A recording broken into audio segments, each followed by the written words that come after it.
My name is Christiana. I'm a 36-year-old housewife juggling part-time work and raising two kids. Life's generally good, but I often find myself frustrated with my husband Billy, who's the same age and works a corporate job. For some reason, Billy always seems to prioritize his mother over our family. If she asks him to help her with her garden on a weekend we had plans, he will change them in a heartbeat. Even on days we were supposed to visit my parents, he would suddenly decide to go shopping with his mom instead. For our child's birthday, he rejected the character cake our kid chose, opting for a fruit tart his mom said was delicious. She said kids need to eat lots of fruits to get their vitamins, he would argue. I would often confront him later, especially when I saw our disappointed child's face. His mother might seem like a loving grandma who adores her son and grandkids, but she clearly enjoys the attention and superiority she feels when Billy prioritizes her. Even if it means our child gets hurt, she would just smile and say, "Sorry, dear grandma's fault." She sometimes acts condescending towards me, making it hard to hear others praise her as a good mother-in-law. Ever since his father passed away, Billy has been spoiling his mother even more, and her attitude has only grown. Amidst all this, our 10th wedding anniversary was approaching. How about a nice dinner at a restaurant for our 10th anniversary? We can leave the kids with your mom or my parents, I suggested. Sounds good. Let's book a fancy place. Remember that restaurant that was on TV? We decided on a high-end restaurant we wouldn't typically visit. Billy seemed excited and quickly called his mom to watch the kids. I was looking forward to our special day, even though it was still 2 months away. On our anniversary, I was getting nervous. Billy, who promised to come straight home from work, was nowhere to be seen. I kept thinking he might have gotten held up or maybe he forgot, but he did mention it in the morning. I couldn't reach him or his mother, who was supposed to watch the kids. In desperation, I called his office. A woman answered and quickly told me he had already left. I thanked her and hung up, wondering why he couldn't just call. Our kids, who knew about our plans, kept glancing at the clock, clearly worried. I couldn't take my eyes off the ticking clock. The person who answered the phone right before I called the company earlier should be able to come home already, since I went there by bicycle this morning. In this way, I continued to wait for Billy until the very last minute, but it was already at its limit. Our reservation was for 7 p.m., and it was almost time. I called the restaurant to inform them we would be late. Your party is already here, the hostess said. By himself? As I mentioned earlier, you're already seated with your guest, the hostess said. Who came with him? A man in business attire and an older woman. Excuse me, but are you? I quickly replied, my mistake. Sorry, and hung up. An older woman? Could it be? I immediately called Billy. When he finally answered, he sounded quite annoyed. What? You've been calling non-stop. Where are you? You're not at the restaurant, are you? Yeah, I'm here. Mom really wanted to eat at this place, so I decided to dine with her tonight. We can celebrate our anniversary at that family diner over the weekend. You love their baked rice dish, right? It was indeed his mother. Knowing it was our anniversary dinner and still joining him was audacious of her. But Billy, who took my seat without a word, made me feel more than anger. It was disgust, and to think he knew how much I had been looking forward to this for the past 2 months, suggesting a local diner as a replacement. It was clear where I stood in Billy's priorities. Since the kids will miss out on Grandma's cooking tonight, make sure to cook them something they like. Thanks, he added. Hold on. I tried to keep him on the line. My parents gave us gifts for our 10th anniversary. They even said they wanted to hear about our dinner. Gifts? Your parents always send stuff I don't like. Just toss anything that's not cash. Billy is suggesting to throw away heartfelt gifts from our loved ones. I tried one last plea. Are you sure about that? You might regret it. Billy sounded puzzled but didn't change his mind. Regret? Nah, just keep the cash. Oh, our food's here. Don't call again. Bye. I sighed as I hung up, noticing our kids looking worried. Who's up for helping me make dinner? Their enthusiastic hands shot up, lifting my spirits. After dinner, I sorted through the gifts as Billy had instructed. Cash aside, everything else was to be discarded. Keep the cash and get rid of the rest. I felt ashamed and sorry for the people who had given us those gifts. How would I put up with such a man for 10 years? By the time I put the kids to bed, Billy was home. Do you think it's a bit much to prioritize your mom even on our 10th anniversary?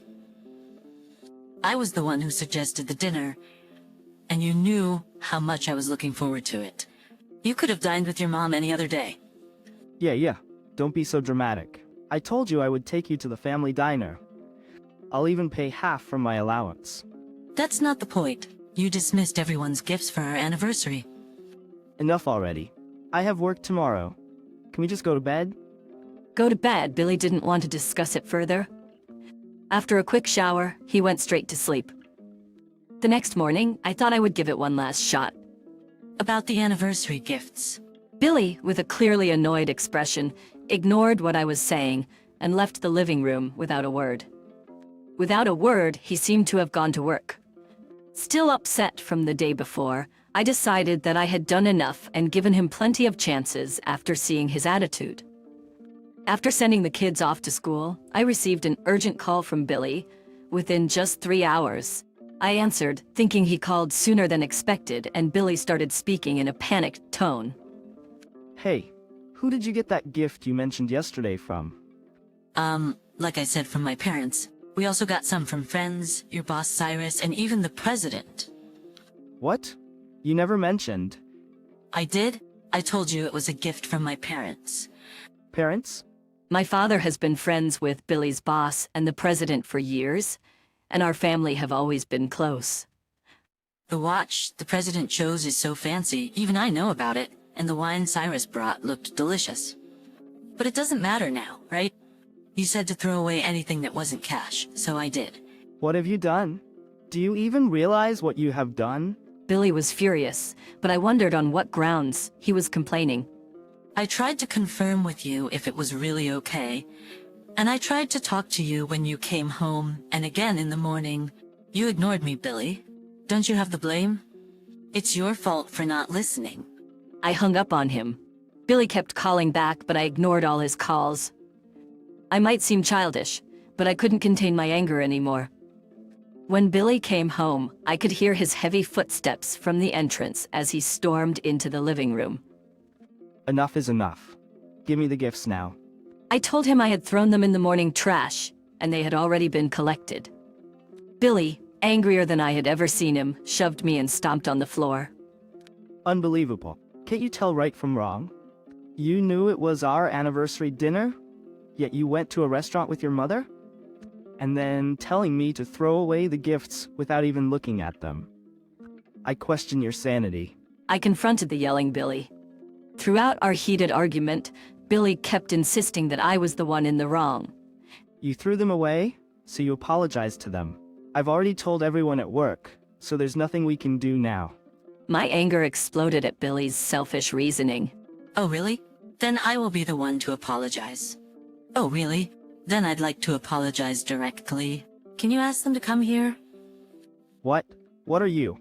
Billy was visibly shaken by the words not meant for him, especially when he saw the door to the adjacent room open. He grunted in surprise as he faced his boss and the president, who had emerged from the other room.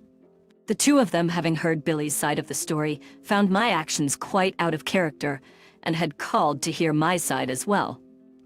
I decided to tell them everything, including the fact that I had called your office while waiting for Billy to come home. After hearing my explanation, they felt bad that their gifts had caused a misunderstanding between us. They asked to hear our story again, so I invited them over. However, seeing how agitated Billy was when he got home, I asked them to wait in the next room to let him calm down. Billy, consumed by anger, didn't seem to notice their presence. Oh, Mr. President, I'm sorry. Finally realizing the situation, Billy turned pale, bowed deeply, and apologized to the two of them. He must have realized that he couldn't deny the story I had just shared, especially after trying to pin the blame on me. His previous anger was gone, replaced by deep remorse as he trembled. Lift your head? The president's voice was surprisingly gentle. Hope flickered in Billy's pale eyes. This is a domestic issue unrelated to work. I won't reprimand you as a president. Yes, added his boss. It won't affect your job performance. But remember, we have been friends with Christiana for a long time. We would prefer to keep our distance from you personally from now on. Billy, who had often boasted about his close relationship with them outside of work, looked devastated. How could you? And you, say something. Aren't you embarrassed to involve others in our marital spat? This isn't just a marital spat. You mishandled the gifts we received, and as a result, you lost their trust. And honestly, I don't need a husband who prioritizes his mother over his wife and family, and even tries to blame his mistakes on me. I'm filing for divorce. I declared confidently and left the house, glad that I had sent the kids to my parents' house earlier. Rumors spread at Billy's workplace about our divorce and his changed relationship with his superiors. His colleagues, whom he had once looked down upon, now mocked him for not being able to even chat with his bosses without a wife by his side. After the divorce, he saw our kids once a month while paying child support, but he kept complaining about the money and tried to guilt-trip the kids into living with him again. As they approached their teens, they started to resist seeing him. Now, respecting the kids' wishes, we have temporarily stopped their visits. My daughter once told Billy, "I still laugh thinking about his reaction." After declaring the divorce, I returned the gifts which I had secretly kept to the president and Cyrus, apologizing for the trouble. They accepted them, and Cyrus even jokingly gifted me my favorite wine as a divorce gift. I believe our relationship with them, including my parents, will continue. Later, after the divorce was finalized, I was invited to a home party at the president's house with my kids. There, I was offered a job at a company run by the president's brother. Ignoring all of Billy's annoying attempts at reconciliation, I now work in a supportive environment, and the three of us live happily.